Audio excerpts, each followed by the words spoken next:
Hi hello friends, ఈరోజు రుచికరమైన బొంబాయి చట్నీ మా ఇంట్లో. ముందుగా ఇలా స్టవ్ పెట్టుకొని ఆవాలు, జీలకర్ర, కళ్యామాకు, పచ్చిమిరపకాయ, ఉల్లిపాయలు వేసి బాగా మగ్గనివ్వాలి.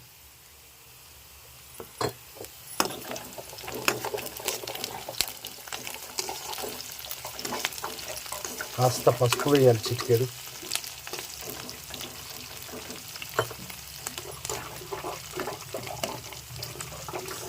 బొంబాయి చట్నీ స్పెషల్.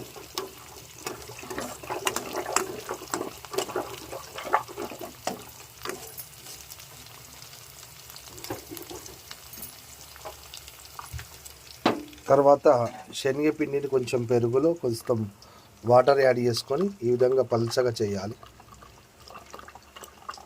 తర్వాత సన్నగా తరుక్కున్న టమాటా ముక్కలు ఇందులో వేయాలి. వేసిన తర్వాత కాస్త ఉప్పు, టర్మరిక్ పౌడర్, పసుపు, ఉప్పు,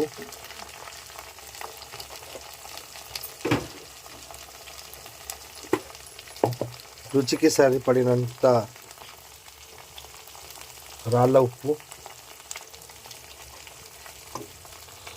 వేసి టమాటాలని ఒక 2 నిమిషాలు మగ్గనివ్వాలి.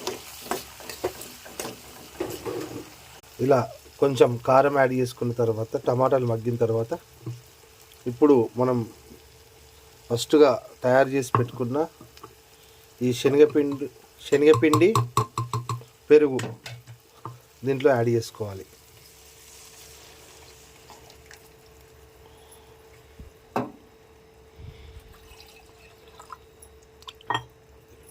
కొన్ని వాటర్ పోసుకోవాలి. వాటర్ పోసుకొని లో ఫ్లేమ్లోనే కలుపుతూ ఉండాలి. ఇలా ఒక 4-5 నిమిషాల పాటు కలుపుతూ ఉండాలి.